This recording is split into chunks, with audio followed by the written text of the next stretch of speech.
एक बार सूरदास जी और तुलसीदास जी दोनों मिले। तो तुलसीदास जी महाराज राम जी के भक्त, सूरदास जी हमारे कन्हैया के भक्त। तो तुलसीदास जी अपने छोटे से रघुनाथ जी को अपनी गोदी में लिए और सीधे सूरदास जी की कुटिया में पहुंचे। ब्रजमंडल आए हुए थे। सूरदास जी के पास पहुंचे तो सूरदास जी ने बड़ा स्वागत किया, आओ भगत की। बोले महाराज आओ विराजो। तुलसीदास जी बोले आपके पद सुनकर के रोम रोम प्रफुल्लित हो जाता है।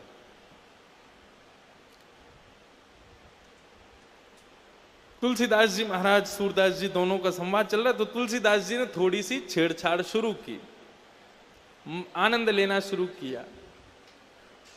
बोले कहा कमी रघुनाथ के, हमारे रघुनाथ जी में कोई कमी है जो तुम कन्हैया के पीछे पड़े रहते हो? सबको छोड़ो, हमारे रघुनाथ जी की शरण में आ जाओ।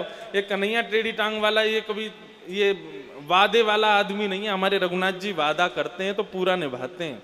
हमारे ठाकुर जी की शरण में आ जाओ। सूरदास जी बोले तुम्हारो रघुनाथ जो है का है वो एक पत्नी व्रती है। वो एक पत्नी के अलावा दूसरे कोई को भी देखे तो वाकू या तो मैया समझे या बहन समझे। हमारो कन्हैया बहुपत्नी धारी है, ये सब कुछ स्वीकार करे, जो आ जाए वही को अपना ले। हमारो कन्हैया बढ़िया है। तो दोनों में आपस में संवाद चल रहा था। तुलसीदास जी बोले देखो भाई कुछ भी कह लो, हमारे राम जी बड़े हैं। सूरदास जी बोले नहीं देखो हमारे कन्हैया बड़े हैं, कन्हैया की तुलना मत किया करो। जबकि हैं दोनों एक ही, राम कृष्ण दो एक हैं, अंतर नहीं निमेश। यदि राम कृष्ण दोनों प्रकट हो जाएं तो आप ये नहीं बता सकते राम कौन है कृष्ण कौन है। केवल एक ही तरीका बताने का, आंखें देखो गौर से। जिसकी आंख मटक रही हो समझना कन्हैया है, जो गंभीर बैठा हो समझना राम है। इनके नयन गंभीर हैं, उनके चपल विशेष। जो कभी यहां देखे तो तुरंत यहां देखे और फिर यूं देखे, ऐसे देखे, यहां देखे, वो समझना ये कन्हैया है। और जो गंभीर दीर्घ गंभीर नेत्र एकांत करके बैठा हो राम जी। तो दोनों में आपसी विवाद हो गया। महाराज राम जी बड़े हैं, कन्हैया बड़े हैं। तुलसीदास जी बोले एक काम करो, तोल लो। तुम अपने ठाकुर जी को लेके तराजू में बैठो, हम अपने राम जी को लेके बैठे। जिसका पटला भारी वो बड़ा है। तो ठीक है। एक पेड़ पर तराजू लटकाया गया। सूरदास जी अपने गोपाल जी को लेकर के पहुंचे और तुलसीदास जी अपने रघुनाथ जी को लेके पहुंचे। सूरदास जी महाराज जैसे एक पडले में बैठे तो कहकर जय हो मेरे गोपाल जी लाज रखी हो, लेकर के बैठ गए। दूसरे पडले में तुलसीदास जी महाराज बैठे, जय हो मेरे श्री सीताराम लाज रखी हो, बैठ गए। अब दोनों ही बैठे तो तराजू ऊपर नीचे होते होते होते होते आकर के रुका तो श्री तुलसीदास जी का पल्ला नीचे चला गया, सूरदास जी ऊपर लटक गए हवा में। सूरदास जी बोले कहा भयो? बोले कहा भयो नीचे पाम लटका के देखो। सूरदास जी ने पैर लटका के देखे तो हवा में थे। सूरदास जी समझ गए कि हम ऊपर आ गए, ये तुलसीदास नीचे पहुंच गए, मतलब राम जी बड़े। तुलसीदास जी बोले अब हमने सिद्ध भी करवा दिया, राम जी बड़े हमारे। ये कन्हैया वनैया को छोड़ो, रघुनाथ जी की शरण आ जाओ। सूरदास जी ऊपर पटला से कूद गए नीचे, अपने ठाकुर जी को लेकर के कुटिया में आ गए और सिंहासन पर ठाकुर जी बैठा दिए और गुस्सा होकर के सूरदास जी बैठ गए। गला फाड़ फाड़ के तुम्हारा कीर्तन करता हूं, दिन रात तुम्हारे गुणगान गाता हूं, मुझे आंखें नहीं दी, नेत्रहीन बना दिया, फिर भी आपका एक क्षण के लिए भी मैं त्याग नहीं करता हूं। आज मां तुलसीदास के सामने मेरी नाक बचाने की जब बात आई तो मेरी नाक कटवा दी आपने। सक्टासुर मारने के लिए आया, इतने बलवान हो गए। पूतना मारने के लिए आई, 7 दिन के इतने बलवान हो गए। कंस को दोनों भुजाओं से उठा करके फेंक दिया। अरे और तो और गिरिराज जी को अपनी कन्नी उंगली पर धारण किया, वहां इतने बलवान बन गए और यहाँ अपने भक्त की लाज बचानी तो हल्के बन गए। नेक थोड़े से भारी है जाते, मेरो पडला नीचे आ जा तो तुलसीदास के आगे मेरी नाक थोड़ी ऊंची हो जाती। अभी अन्योन्याश्रय हो गया ना। वो कह रहा है कि अब अपने ठाकुर जी को छोड़ो, मेरे ठाकुर जी की शरण में आओ। उसके ठाकुर जी बड़े हो गए तो ठाकुर जी प्रकट हो गए। बाबा दोनों हाथों से उनके गाल पकड़े। मोसो नाराज क्यों है रहे हो? बोले हाँ तुमसे नाराज क्यों नहीं होंगे। सब अच्छा ही तो किया आपने मेरे संग, मुझे नेत्र नहीं दिए, घर परिवार सब छूट गया, सबको छोड़ छाड़ के यहाँ कुटिया में रहते हैं, दिन रात आपका भजन करते हैं, अच्छा किया क्या आपने मेरे संग, आज मेरी नाक कटवा दी। ठाकुर जी बोले मोसो नाराज मत हो आप, मेरी गलती ना है, गलती आपकी है, गलती स्वयं करो और दोष मोकू दे रहे हो। बोले हाँ गलती तो हमने कर दी जो आपके शरण में आ गए हम। बोले बाबा एक बात बताओ, एक से ज्यादा दो हूं मैं, दो से ज्यादा तीन। बोले और नहीं तो क्या गिनती गिना रहे हो मुकू यहां पे, एक दो तीन। गोपाल जी बोले बाबा आप पटला में बैठे, आपने कहा कही जय हो मेरे गोपाल जी मेरी नाक बचाइयो, कही एक तो मैं गोपाल जी एक आप, दो लोग। और वो तुलसी बाबा बैठो का ने कहा कही जय हो मेरे श्री सीताराम, एक तो सीता जी दूसरे राम जी तीसरा वो बाबा। मां तीन बैठे यहां पे दो बैठे, तो दो को पटला भारी होगो कि तीन को भारी होगो। बोले तीन को भारी होगो। बोले तो यही तो गलती है गई, आप भी कहते जय हो मेरे राधे गोपाल प्रभु, तो हम भी दोनों आ जाते आपके पटला को नीचे ही लाते। अब दो ही बैठे थे तो पटला तो ऊपर जानो ही हो। सूरदास जी बोले जल्दी बैठो मेरे संग, गोदी में आओ। गोदी में लिए ठाकुर जी फिर से गए तुलसीदास जी के पास। सूरदास जी बोले फिर से तराजू टांगो। तुलसीदास जी बोले क्यों? बोले पहले एक गलती हो गई थी, अब हम दोबारा समझ के आएंगे, अब की बार नाप तोल करवाओ। तुलसीदास जी बोले एक ही बार होगा, अब तो हम समझ गए कि तुमको किसने पढ़ा लिखा के भेजा है। सूरदास जी बोले नहीं नहीं नहीं, एक बार और तराजू लगाओ फिर से तुलना होगा। तुलसीदास जी ने सूरदास जी को हृदय से लगाया, बोले मुझे को सब पता है कौन आया था, आपको क्या बता के गया। तो इसको कहते हैं एकांतिक मति। केवल मति एक में लगाओ, अपनी मति को ज्यादा भटकाओ मत। एक सिद्धांत अपना लो, प्रेम सबसे करो लेकिन मन किसी एक को ही दो। प्रेम सबसे करो, निष्ठा सब में रखो, लेकिन जब मन देने की बात हो तो मन ना रहे 10-20। एक हथों सो गयो श्याम संग। एक ही मन है, उस मन को ठाकुर जी को दे दो, उसको 10-20 जगह बांटते मत रहो। एक है, उसको ठाकुर जी को दे दो, बस ऐसा भाव रखो। तो भक्ति पथिक के अनुयायी को पहला गुण उसके अंदर होना चाहिए समदृक, समदृष्टि। दूसरा गुण उसके भीतर होना चाहिए एकांतिक मति। मति मन केवल एक में लगावे। हनुमान चालीसा भी करे, शंकर जी का यजन भी करे, देवी पूजा भी करे, गुरु ग्रंथ साहिब को भी प्रणाम करे, सबको नमन करे, साईं को भी वंदन करे, सबको वंदन करे, लेकिन जब मन देने की बात आवे तो निश्चय करके बैठे किसी एक को ही देवे, किसी एक को अपना मन दिया करे। एकांतिक मति। तो पहला हो गया समदृक, दूसरी हो गई एकांतिक मति, और तीसरी बहुत जरूरी बात है, ध्यान से सुनना, उन निद्रा। भक्ति के पथिक को चाहिए, नवदा भक्ति के मार्ग पर चलने वाले को चाहिए उन निद्रा। उन निद्रा किसको कहते हैं? उद्गता निद्रा। भगवान की भक्ति के लिए, भगवान के भजन के लिए, भगवान की सेवा के लिए अपनी निद्रा में भी जो कटौती करता हो उसको कहते हैं उन निद्रा। भक्ति के पथिक को ज्यादा सोना नहीं चाहिए। भगवान गीता के 6वें अध्याय के 16 और 17वें श्लोक जाकर के पढ़ लेना।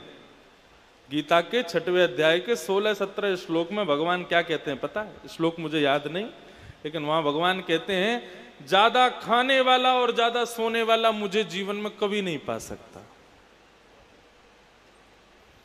16वें श्लोक में 6वें अध्याय में भगवान कहते हैं ज्यादा भोजन करने वाला और बहुत सोने वाला, ये दो अवगुण जिसमें हैं वो व्यक्ति मेरा दर्शन नहीं कर पाएगा। और 17वें श्लोक में क्या कहते हैं? बहुत कम सोने वाला और बहुत कम खाने वाला भी मुझको नहीं पा सकता।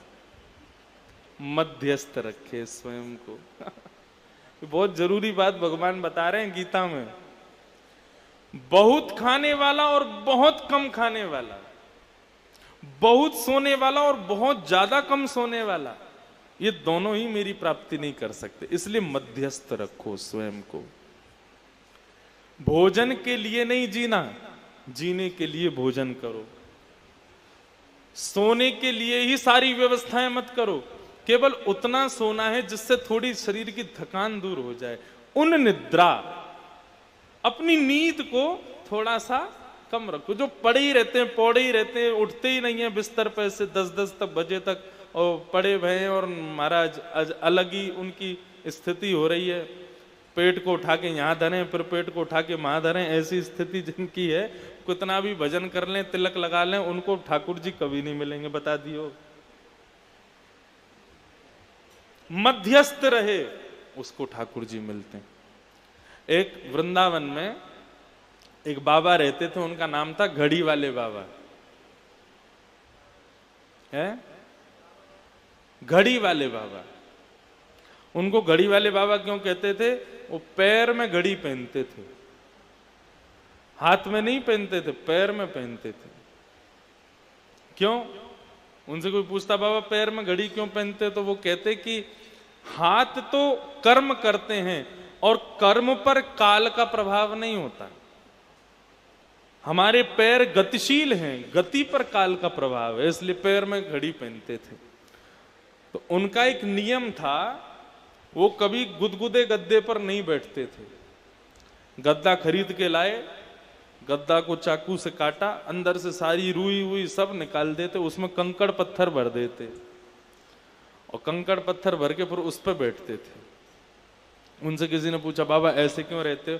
बोले देखो, शरीर को जब नींद आएगी ना, तो नींद ना देखे टूटी खाट। नींद आने वाला व्यक्ति वो ये नहीं देखेगा कि मुझे आसन, वो सो ही जाएगा चाहे जैसी स्थान मिले।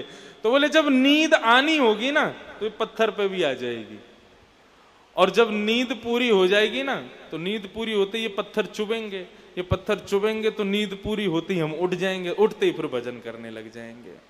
और फिर तब तक नींद नहीं आएगी जब तक भयंकर थक ना जाएंगे, और जब भयंकर थक जाएंगे तो फिर पत्थर पे भी नींद आ ही जानी है। इसलिए वो पत्थर के गद्दे पर बैठते थे, कंकड़ पत्थरों के गद्दे। इसको कहते हैं उन निद्रा। क्या कहते हैं? कितने गुण बता दिए भक्ति पथिकों के? 3। पहला समदृक, दूसरा एकांतिक मति, और तीसरा उन निद्रा। भक्ति पथिक के ये 3 लक्षण। और चौथा लक्षण क्या बताया गया? लोक धर्म त्याग। लोक धर्म किसे कहते हैं? कहीं भुआ जी बुरा ना मान जाएं, कहीं जीजा जी बुरा ना मान जाएं, कहीं फूफा जी मुंह फुला के ना बैठ जाएं, सासू मां नाराज ना हो जाए, ससुर जी नाराज ना हो जाएं, पति नाराज ना हो जाए, जो सबको हमेशा खुश करने में लगे रहते हैं, उनकी शादी में नहीं गए तो बहुत नाराज हो जाएंगे। इसको कहते हैं लोक धर्म। जो भगवान को छोड़ बाकी सबको खुश करने में लगे रहते हैं, ऐसे व्यक्तियों को कहते हैं लोक धर्मावली। लेकिन भक्ति पथिक को चाहिए लोक धर्म को त्यागे। रूठे चाहे राजा वासे कछु ना काजा, एक तू ही महाराजा और कौन पास जाएंगे। रूठे चाहे भाई वासे कछु ना भलाई, एक तू ही है सहाई और कौन को सराएंगे। रूठे चाहे शत्रु और मित्र आठों याम, एक तेरे चरणन के नेह को निभाएंगे। जग सारा झूठा एक तू ही है अनूठा, रूठ जाए चाहे सारा जग पर तू ना रूठा चाहिए। जो ठाकुर जी से, ठाकुर जी को कभी रुठावे ना, ऐसे व्यक्ति का ये भक्ति पथिक का चौथा लक्षण होना चाहिए, लोक धर्म का त्याग करें। और कभी लोक धर्म में जाने का यदि उसको समय मिले बहुत जरूरी हो, लोक धर्म में जाना ही है, तो वहां पर ज्यादा से ज्यादा 45 मिनट रुके बस, इससे ज्यादा ना रुके। लोक धर्म में ज्यादा ना रहे, उसमें ज्यादा उसकी प्रविष्टि ना हो। घर में किसी की बहुत जरूरी शादी है, बुआ फूफा जी आदियों ने सबने बुलाया है, तो वहां पर जावे, लेकिन थोड़ी देर रहने के बाद वहां से तुरंत चले जाए। अब आप कहोगे महाराज जी कैसे संभव है, हम गृहस्थाश्रमी, अब हम पंजाब में रहते हैं और हमारी दिल्ली वाली बुआ जी ने बुलाया, वहां पर हम जावें और शादी में 45 मिनट रुक के फिर हम चले जाएं, तो सब ढूंढेंगे कहाँ गए, और सबको बुरा भी लगेगा, तो क्या करें। बोले 45, हमारे धर्म में शारीरिक उपस्थिति से ज्यादा श्रेष्ठ है मानसिक उपस्थिति। बहुत ध्यान से सुनिएगा बात को। शरीर से आप कहीं उपस्थित हो और मन से उपस्थित नहीं हो तो आपकी वहां पे अटेंडेंस नहीं लगेगी, लेकिन आप शरीर से कहीं उपस्थित नहीं हो, मन से उपस्थित हो, तो वहां आपकी अटेंडेंस जरूर लग जाती है। अब लोग, आप सब लोग यहाँ साईं के आंगन में बैठे हो, शरीर से तो बैठे हो, लेकिन मन से अभी कहीं घूम रहे हो, मन से आपका अभी भी मन कहीं ना कहीं चलायमान है, तो आप यहाँ पर आंगन में हो नहीं, आपका जहां मन है आप वहीं हो। लेकिन आप भले ही शरीर से कहीं भी हो, मन आपका साईं के आंगन में है, तो आपकी उपस्थिति मौजूद है। तो कहने का बात तो सुनो पहले पूरी, फिर ताली बजाना। किसी की शादी में जाओ तो 45 मिनट की मन की उपस्थिति दर्ज कराना, बस 45 मिनट होते ही शरीर से भली शादी में रहना, अपने 46वें मिनट पर वृंदावन आ जाना और वृंदावन में आकर के विद्यमान हो जाना। साईं के आंगन में घूमना, मेरे सामने साईं घूम रहे हैं, सामने श्री रघुनाथ जी विराज रहे हैं, बिहारी जी के आंगन है, ऐसी भावना रखो। इसे कहते हैं लोक धर्म का त्याग। भक्ति के अनुयायी को, भक्ति के पथिक को 45 मिनट से ज्यादा लोक धर्म में प्रत्येक दिन, कल रात में निकाला मैंने निष्कर्ष, हर दिन आपको केवल 45 मिनट ही देना चाहिए लोक धर्म को। चलो और छूट दे दें 1 घंटा, और 1 घंटा को कैसे डिवाइड करो, दिन में 6 बार, 10 मिनट सुबह, 10 मिनट दोपहर में, 10 मिनट थोड़ा और मध्य में, 10 मिनट और, ऐसे 10-10 मिनट दो बस संसार को, बाकी का पूरा समय ठाकुर जी को दे दो। हमारे एक प्रेमी हैं मधुसूदन अग्रवाल जी, पिछले वर्ष यहाँ थे उत्सव में, बड़े अच्छे प्रेमी हैं, मुंबई के निवासी। कथा सुन सुन करके महाराज उन्होंने इतना बढ़िया नियम बनाया अपना। साईं 24 घंटे का उनके फोन में अलार्म लगा हुआ है, मतलब हर घंटे में अलार्म बजता है। और अलार्म क्या बजता है, राम राम राम राम राम राम राम राम राम राम। उन्होंने एक समय फिक्स किया है, 11:10 पर अलार्म बज जाएगा, राम राम। वो किसी भी काम में हो उस समय सब छोड़ देते हैं और बैठ करके राम राम राम राम हरि स्मृति करते हैं।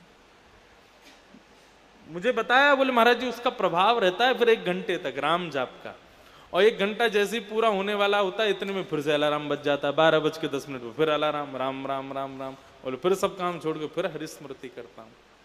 अब तो ऐसी स्थिति हो गई है, बोले रात में सोता भी हूं ना, सोने में भी अलार्म बजता है, तो मेरा रात में भी कीर्तन होता है, राम राम राम। ये हमारे जीवन की सार्थकता है। हर सेकंड, हर क्षण, हर स्थिति में हरि स्मृति करो, हरि भजन करो। तो चौथा लक्षण क्या है भक्ति पथिक का, लोक धर्म का त्याग करे।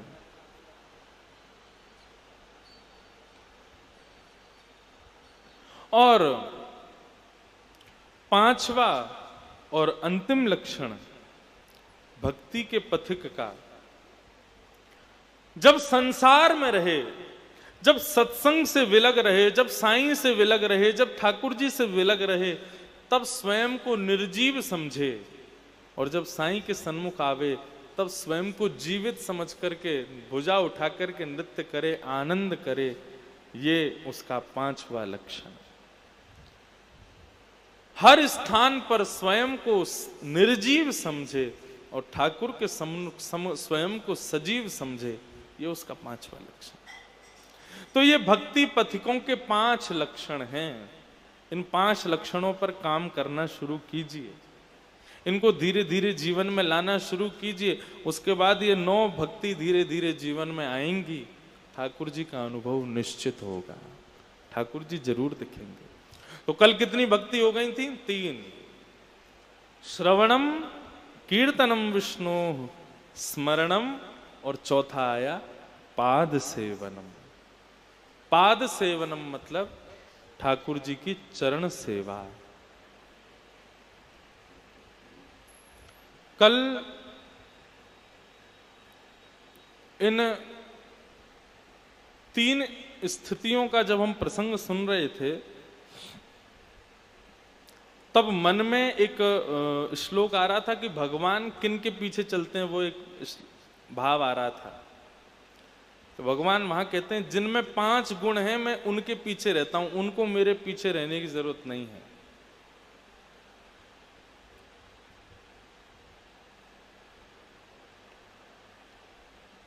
उनमें पहला लक्षण क्या है? मुनि। मुनि प्रसन्नम गंभीरम। उनमें पहले 3 लक्षण, पहला लक्षण है मुनि। मुनि शब्द के 2 अर्थ होते हैं।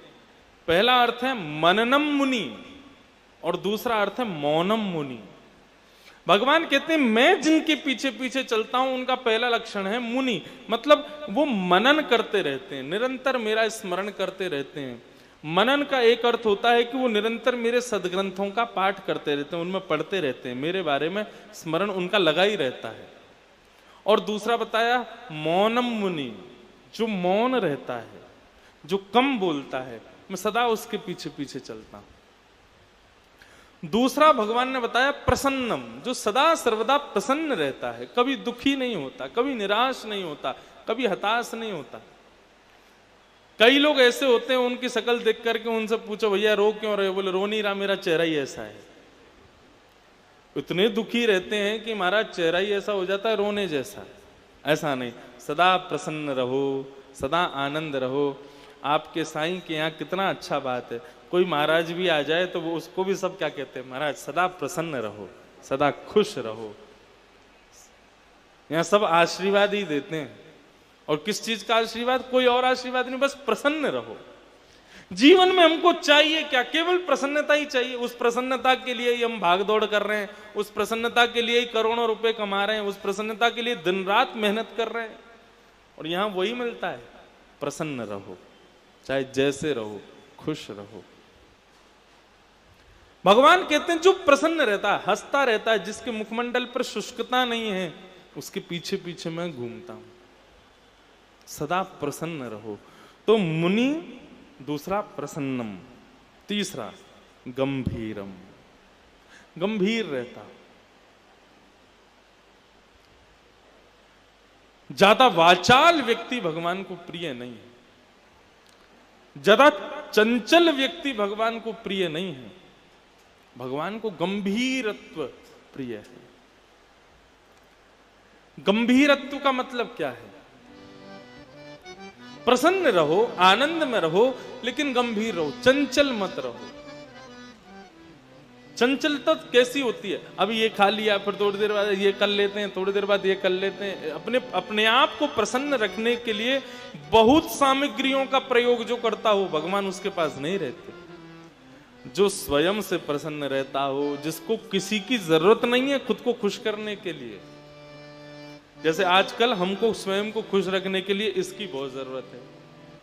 यदि ये ना हो तो हम खुश नहीं रह सकते, हम प्रसन्न नहीं रह सकते। इसलिए भगवान हमारे से दूर रहते हैं। क्यों? क्योंकि तुमको एक साधन की जरूरत है स्वयं को प्रसन्न रखने के लिए। स्वयं से प्रसन्न रहो। छोटा बालक जिसको फोन चलाना नहीं आता, आजकल के 2-2.5 साल तक के बालक, 2 साल तो बहुत बता रहा हूं मैं, 1.5 साल में बच्चे सीख रहे हैं आजकल फोन चलाना, 1.5-2 साल में। क्योंकि माताएं क्या करती हैं, बच्चा खाता नहीं है तो उसके सामने फोन चला देती हैं और रख देती हैं। वो बच्चा उसको देखता रहता है, फिर खाता रहता है। अब इतना आदी हो जाता है उसके बिना। पहले के बच्चे बिना माँ के भोजन नहीं करते थे, आजकल के बच्चे बिना फोन के भोजन नहीं करते। फोन नहीं हो तो प्रसाद पाएंगे ही नहीं। फोन लाओ पहले, कहाँ है, उसमें कुछ चला दो, देखते रहेंगे फिर खाते रहेंगे। पहले हम लोग जब हम छोटे थे, जब तक मां ना हो तब तक नहीं खाते, मैया चाहिए देखने को। आजकल के लोगों को फोन चाहिए देखने को, और बुढ़ापे में फोन की सेवा करेंगे, मैया की नहीं करेंगे। और मैया ने बचपन में की नहीं सेवा। लेकिन वो छोटा बालक जो होता है, बहुत छोटा, जिसको फोन भी नहीं आता है, वो स्वयं में प्रसन्न रहता है, खुद से खेलता रहेगा। कई बार छोटे छोटे बच्चे रात में माता पिता सो जाते हैं 2-3 बजे, बालक उठ जाता है, उनको डिस्टर्ब नहीं करता, और रात में मैया उठ करके देखे 3 बजे तो आंखें उसकी खुली हुई है, अपने हाथ से ही खेल रहा है, अपने आप में ही प्रसन्न है। ऐसे ही हमको होना चाहिए, स्वयं से खुश रहो। बंगला में कहते हैं, जोरी तोरो दक्ष सुने क्यों माया से तोवे एकला चलो रे। रविंद्रनाथ टैगोर कहते हैं, तोवे एकला चलो रे, अकेले चलो, खुद से खुश रहो। तुमको खुश करने के लिए जो संसार चाहिए ना, संसार से खुश मत रहो, स्वयं से प्रसन्न रहो, स्वयं में खुश रहो। स्वयं से खुश रहो। तो मुनि प्रसन्नम, प्रसन्न रहो। और गंभीरम, गंभीरम का मतलब स्वयं से प्रसन्न रहो। और चौथा लक्षण बताया, भगवान जिनके पीछे चलते हैं उनमें निर्वैरम, वो किसी से बैर नहीं करते, किसी से दुश्मनी नहीं रखते। मुनि प्रसन्नम गंभीरम निर्वैरम समदर्शनम, सब में समत्व रखे, समदर्शी रहे। ऐसे व्यक्ति के पीछे भगवान कहते हैं, अनुब्रजाम में हम नित्यम, मैं उसके पीछे पीछे चलता हूं। क्यों चलता हूं? बोले पूये ये रण्य रेणु भी, मैं उसके पीछे क्यों चलता हूं? बोले इसलिए चलता हूं भैया, ये आगे वाला जो व्यक्ति जो मौन है, जो प्रसन्न है, जो गंभीर है, जो निर्वैर है, जो समदर्शी है, इस व्यक्ति के पीछे मैं इसलिए चलता हूं ताकि इसकी चरण रेणु उड़ करके मेरे माथे से लग जाए, मैं भी धन्य हो जाऊं। भगवान उसकी चरण रज पाने के लिए पीछे चलते हैं। इसलिए सदा प्रसन्न रहो, सदा खुश रहो। चरण रेणु, भगवान किसकी चरण रेणु में सदा सर्वदा रहते हैं? गाय, गौ माता। आगे गाय, पाछे गाय, इत गाय, उत गाय, गोविंद को गायन में बसवो ही भावे। तो जो चौथा भक्ति का लक्षण है वो है पाद सेवनम। भगवान चरण सेवा सबको नहीं देते, भगवान चरण सेवा सबको प्रदान नहीं करते। जिससे ठाकुर जी को बहुत प्रेम हो, जिससे ठाकुर जी का बहुत स्नेह हो, जिसके प्रति ठाकुर जी का बहुत भाव हो, ठाकुर जी उसको ही अपने चरण सेवा का अधिकार देते हैं। मैंने जो अभी लक्षण बताए हैं आपको, इन लक्षणों का यदि कोई स्वीकारीकरण करे, इन लक्षणों को यदि कोई जीवन में उतारे, तो ठाकुर जी अपनी अंग सेवा, चरण सेवा उसको निश्चित प्रदान करते हैं। और नहीं तो एक बात बोलूं, ठाकुर जी की चरण सेवा यदि पानी है तो वृंदावन में एक उपाय है, और वो उपाय क्या है? श्री किशोरी जी के चरण सेवा करना शुरू कर दो, श्री किशोरी जी के चरण स्मरण करना शुरू कर दो, श्री किशोरी जी का स्मरण करना शुरू कर दो, ठाकुर जी अपनी चरण सेवा अपने आप तुमको दे देंगे।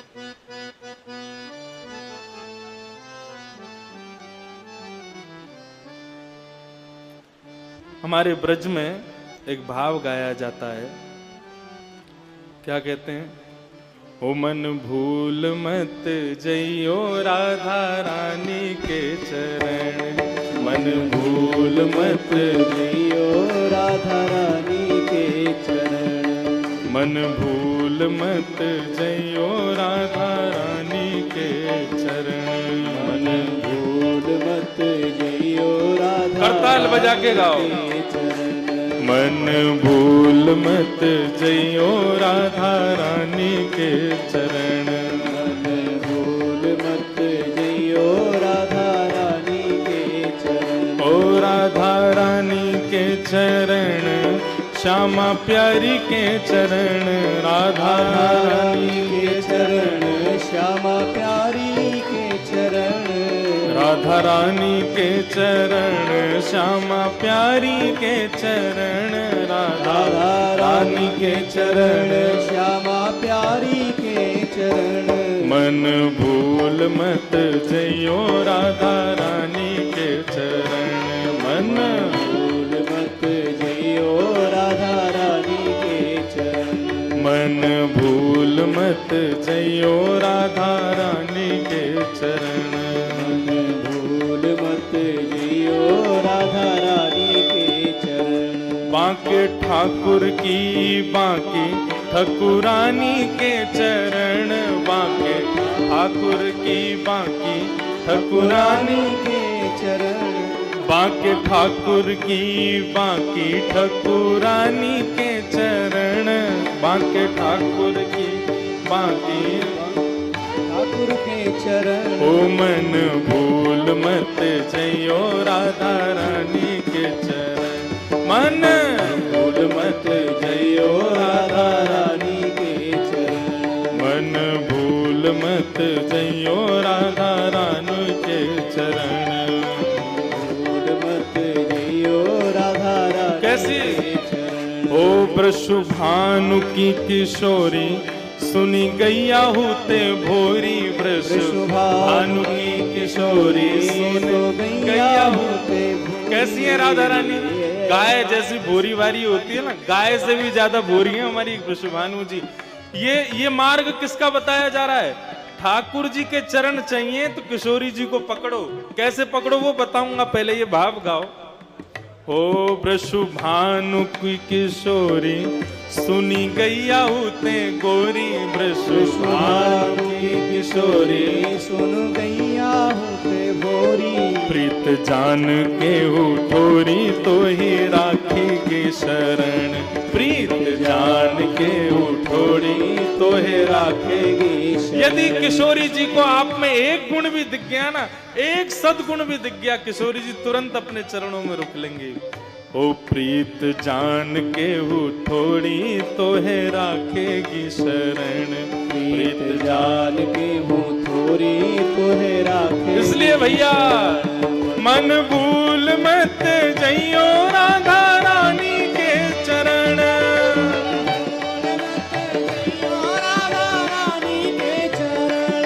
मन भूल मत जइयो श्यामा प्यारी के चरण, भूल मत जइयो श्यामा प्यारी। कैसी है? जाकू श्याम उरहेर राधे राधे राधे टेर, जाकू श्याम उरहेर राधे राधे राधे टेर, जाकू श्याम उरहेर राधे राधे राधे टेर, जाकू श्याम उरहेर राधे राधे राधे टेर। बांसुरी में बेर बेर करे नाम से रमण, बांसुरी में बेर बेर करे राम में। जब देखी वृषभानु जा, ठाकुर जी बड़ी उमड़ घुमड़ के बंसी बजा रहे थे, सब गोपियां निहाल हो रही थीं, गोपियां मूर्छित होकर के गिरती जा रही थी ठाकुर जी की वंशी की नाद पर। इतने में ही वृषभानु लली बोली रुको, बड़ा उमड़ घुमड़ के बंसी बजा रहे हो, अभी आती हूँ। जैसी गोपियों के झुंड में किशोरी जी पधारी हैं और किशोरी जी ने आकर के घूंघट उठाया है। महाराज जब देखी वृषभानु जा, हिये विच उठी हूक, वंशी रह गई हाथ में फिर न लागी फूंक। ठाकुर जी बंसी बजा रहे थे, प्राण पिरोते हैं तब बंसी बजती है, खूब जोर जोर से फूंक मार मार के बंसी बजा रहे थे। जैसी किशोरी जी आई ना, बज ही नहीं रही है, कहां चली गई? बोले भूख ही चली गई किशोरी जी के पास। मन भूल मत जइयो राधा रानी के चरण, मन भूल मत जइयो राधा रानी के चरण, ओ राधा रानी के चरण, श्यामा प्यारी के चरण, राधा रानी के चरण, श्यामा प्यारी के चरण, राधा रानी के चरण, श्यामा प्यारी के चरण, राधा रानी के चरण, श्यामा प्यारी के चरण। ओ मन भूल मत जइयो राधा रानी के चरण, मन भूल मत जइयो श्यामा प्यारी के चरण। ओ भक्त प्रेमनी बखान जाकी महिमा रस खान, भक्त प्रेमनी बखान जाकी महिमा रस खान। रस खान जी जिनकी महिमा का वर्णन करते हैं, क्या कहते हैं? ब्रह्म में ढूंढो पुराणन गानन। रस खान जी बोले मैंने ब्रह्म को सब जगह खोजा, मुझे कहीं नहीं मिला। देखो सुनो कबहू न कितु, वह कैसो रूप ओ कैसो सुभान। कैसा रूप, कैसा उनका अंग, मुझे कहीं नहीं दिखे ठाकुर जी। तभी मैंने क्या देखा? बोले टेरत हेरत हारी पर्यो रस खानी बतायो ना लोग लुगायन। सब जगह खोजा मैंने, हे लोग लुगाइयों से बोल रहे हैं कहीं कन्हैया को देखा? बोले कहीं नहीं देखा। तभी वृंदावन में एक लता कुंज में रसखान जी ने जैसे प्रवेश किया, उस लता कुंज में स्वर्ण मंडित एक सिंहासन पर किशोरी जी बैठी हैं, सखी सहचरियां सब पंखा जल रही हैं। तभी रसखान जी ने क्या देखा? बोले देखो दुरोह वह कुंज कुटीर में बैठो पलोटत राधिका पायन। मैंने जैसे ही देखा उस कुंज कुटीर में स्वर्ण मंडित उस सिंहासन पर किशोरी जी बैठे हैं और उनके चरणों को अपनी गोद में लिए, उनके चरणों में लोटे भये मैंने परम ब्रह्म को देख लिया, मैंने ब्रह्म का दर्शन कर लिया। रसखान जी कह रहे हैं, बोले मैंने यहां आकर के कन्हैया की शरण में सीधे जाके गलती की, पहले किशोरी जी की शरण में जाना चाहिए था, तब ठाकुर जी मिलते। ओ बेली ओ भक्त प्रेम ने बखान जाकी महिमा रस खान। भक्त प्रेम ने बखान जाकी महिमा रस खान। मिली भीख मनि मान कर प्यार से वरण। मिली भीख मन मान करे प्यार से। मेरे मन भूल मत जइयो राधा रानी के चरण। मन भूल मत जइयो राधा रानी के चरण। ओ राधा रानी के चरण, श्यामा प्यारी के चरण। राधा रानी के चरण, श्यामा प्यारी के चरण। राधा रानी के चरण, श्यामा प्यारी के चरण। राधा रानी के चरण, श्यामा प्यारी के चरण। मन भूल मत जइयो राधा रानी के चरण। मन भूल मत जइयो राधा रानी के चरण। मन भूल मत जइयो राधा रानी के चरण। मन भूल मत जइयो राधा रानी और के चरण। तेरे मन मत वारे छोड़ दुनिया के द्वारे। तेरे मन मत वारे छोड़ दुनिया के द्वारे। तेरे मन मत वारे छोड़ दुनिया के द्वारे। तेरे मन मत वारे छोड़ दुनिया के द्वारे। ओ राधा नाम के सहारे सौंप जीवन मरण। राधा नाम के सहारे सौंप जीवन मरण। ओ राधा नाम के सहारे सौंप जीवन मरण। राधा नाम के सहारे सौंप जीवन मरण। मेरे मन भूल मत जइयो राधा रानी के चरण। मन भूल मत जइयो राधा रानी के चरण। मेरे मन भूल मत जइयो श्यामा प्यारी के चरण। मन भूल मत जइयो श्यामा प्यारी के चरण। जय राधे राधे राधे राधे शुभानु दुलारी। राधे राधे जय श्यामा प्यारी। राधे राधे जय श्यामा प्यारी। राधे राधे बरसाने वारी। राधे राधे शुभानु दुलारी। राधे राधे श्री कृष्ण प्यारी। राधे राधे भक्तन की प्यारी। राधे राधे जय राधे राधे राधे राधे जय राधे राधे जय राधे राधे राधे राधे जय राधे राधे राधे राधे मेरे साईं प्यारी। राधे राधे मेरे साईं प्यारी।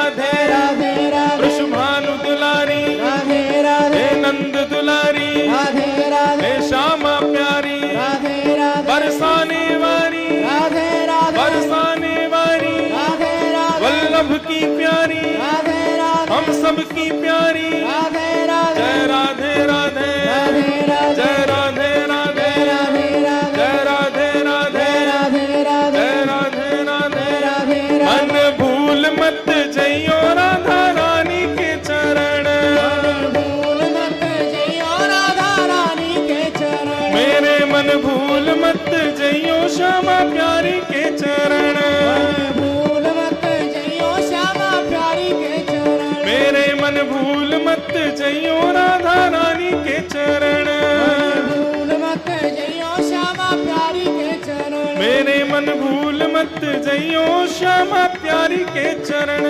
भूल मत जइयो श्यामा प्यारी। जय जय श्री राम, बोल मिठले बाबल साईं अम्मा की सदा ही जय।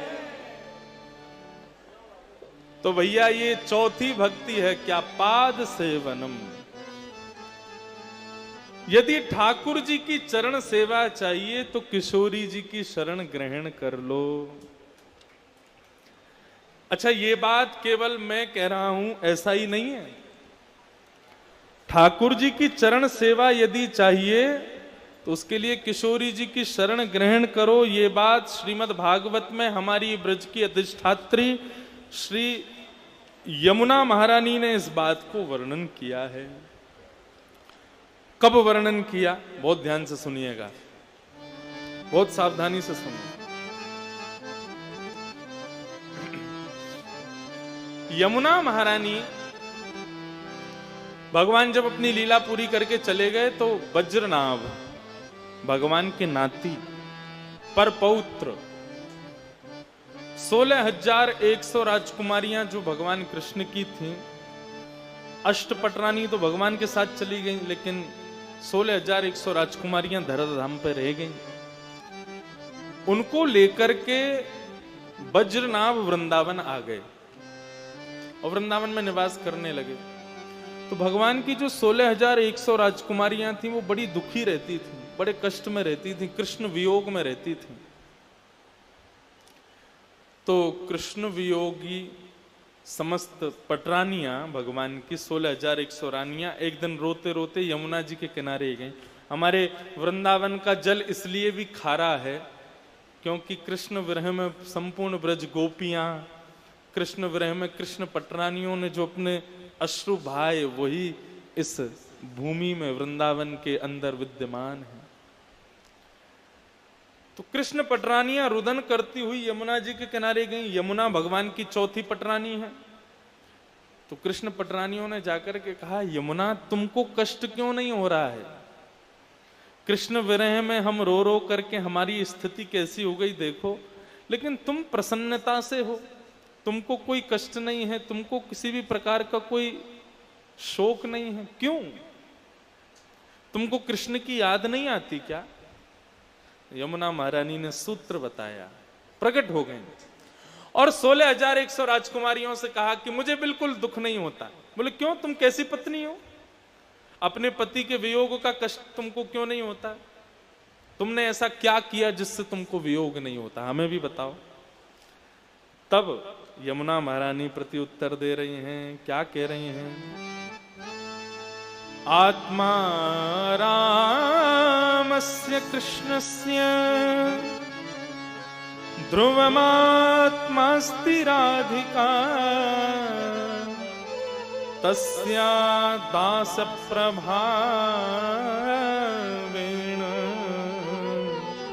विरहोस्मान् संस्पृशेत्। यमुना महारानी कह रही हैं, हमारे प्राण कौन है? हमारे प्राण कृष्ण है। और कृष्ण के प्राण कौन है? कृष्ण की प्राण राधिका है।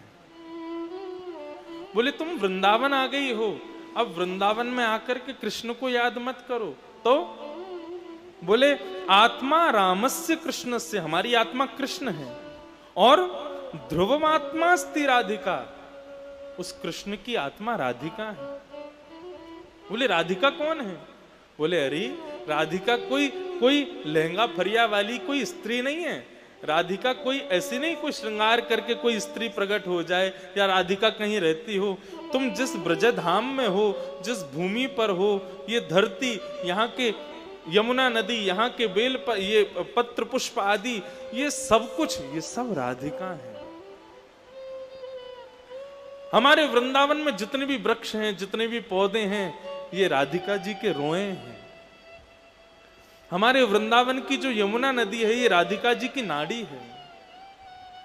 हमारे वृंदावन के जो ठाकुर जी हैं, श्री बांके बिहारी, राधा वल्लभ लाल, देखो दोनों अगल बगल में विराज रहे हैं, ये किशोरी जी के नेत्र हैं। राधा रमन लाल, ये किशोरी जी का मुखमंडल है। अरे ये संपूर्ण ब्रजमंडल ही किशोरी जी का स्वरूप है। गोवर्धन, ये राधिका जी का हृदय है।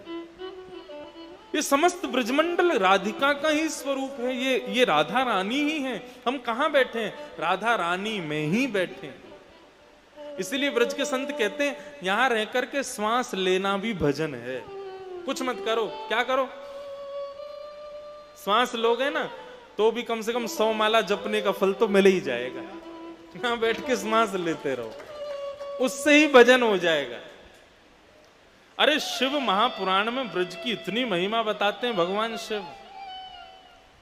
भगवान शिव कहते हैं, ब्रज में जन्म लेना, ब्रज में मृत्यु हो जाना, अंतिम समय में ब्रज का स्मरण कर लेना। मृत्यु कहीं भी हो, लेकिन उस समय ब्रज का कोई अन्न मुख में चले जाना। और कुछ नहीं तो देवी, किसी की मृत्यु हो जाए, उसकी शव यात्रा में यदि ब्रज का जन्मा एक ब्रजवासी यदि 11 कदम भी चल लेना, तो मरने वाली की मुक्ति निश्चित है। ऐसा ये ब्रजमंडल है। यमुना महारानी कहती हैं, बोले यदि तुम्हें कृष्ण के चरणार बिंदों की प्राप्ति करनी है तो राधिका की शरण में जाओ। क्योंकि राधिका रानी इतनी कृपालु हैं, वो एक गुण पे रीझ जाएंगी। आपका एक ही गुण उनको लुभा लेगा, और यदि वो आपसे रीझ गई तो कन्हैया को आपका बना के ही छोड़ेंगे, उससे पहले श्वास नहीं लेंगे। नंदगाम में, सब लोग इधर देखो, यहां देखो, यहां देखो, कथा यहां चल रही है अभी। नंदगांव में एक भक्त रहते थे, उनका नाम था कृष्णदास। क्या नाम था? तो कृष्णदास जो थे, उन्होंने महाभारत की कथा सुनी।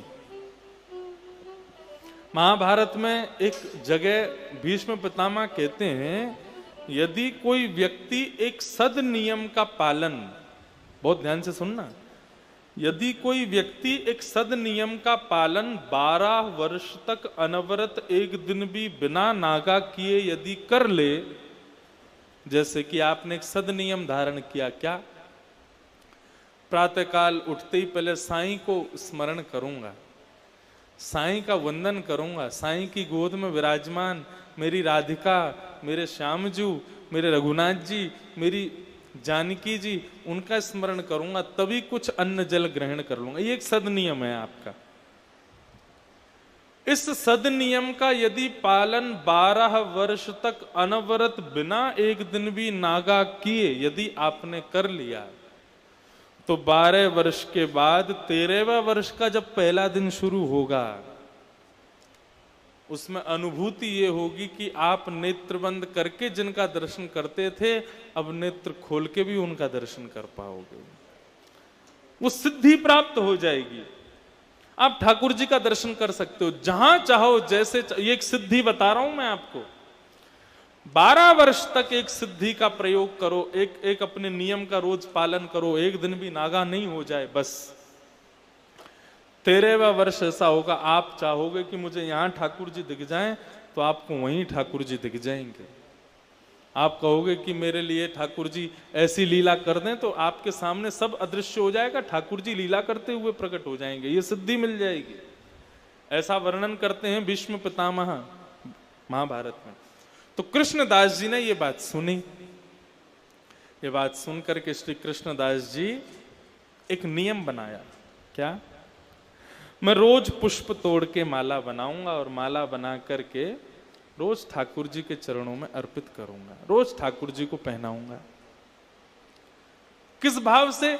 मेरा भाव यह है कि 12 वर्ष जिस दिन पूरे हों, 13वें वर्ष के पहले दिन मैं माला लेकर के ठाकुर जी के पास नहीं जाऊं, ठाकुर जी मेरे पास आके माला पहन लें। ये मेरा एक सद नियम है। ठीक है, नियम शुरू हुआ। नंदगांव में रहते थे, रोज पुष्प की माला बनाते और रोज जाकर के ठाकुर जी को अपने हाथों से पहना देते और रोज कहते, लाला 10 साल रह गए, अब 9 साल रह गए, अब 8 साल रह गए, अब 5 साल रह गए, अरे अब तो 1 ही साल रह गया 12 वर्ष पूरे होने में, अब 5 महीने रह गए, 3 महीने, रोज ठाकुर जी को गिनवा के आते, अब इतने दिन रह गए, तुम मेरी कुटिया पे आओगे। 12वें वर्ष का अंतिम दिन था, बहुत तेज ज्वर चढ़ा था कृष्णदास को, बुखार, मूसलाधार बारिश सुबह सुबह हो रही थी।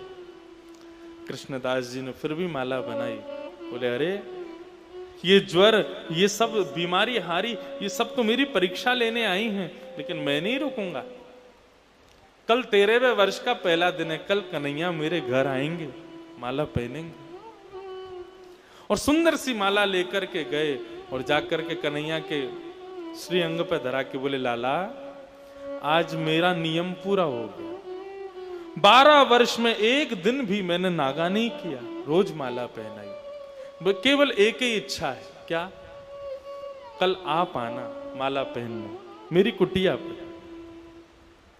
और कृष्णदास जी गए और शाम से ही महाराज 56 भोग बनाना शुरू किया, कल ठाकुर जी घर पे पधारेंगे। तू है सखी बड़ भाग बड़ी, नंदलाल तेरे घर आवत है। आप में से कितने लोगों के यहाँ पे ठाकुर जी की सेवा है? हाथ ऊपर करो। सबके घर है, तो सबके लिए हमारा ये पद आप लोगों के लिए है। और हमारे सोनू साईं, पुनीत साईं, हमारे बड़े साईं, संपूर्ण साईं परिकर को, जो अपने ठाकुर जी का श्रृंगार स्वयं करते हैं, जो अपने साईं की श्रृंगार स्वयं करते हैं, उनके लिए ये पद है। तू है सखी बड़ भाग बड़ी, गोपाल तेरे घर आवत है।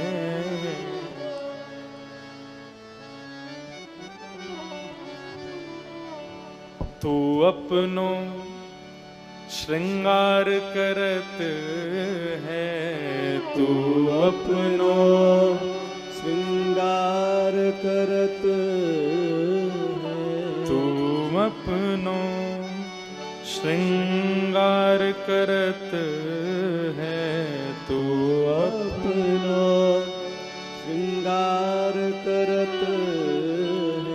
ये दर्पण हाथ दिखावत है रे, दर्पण हाथ दिखावत है।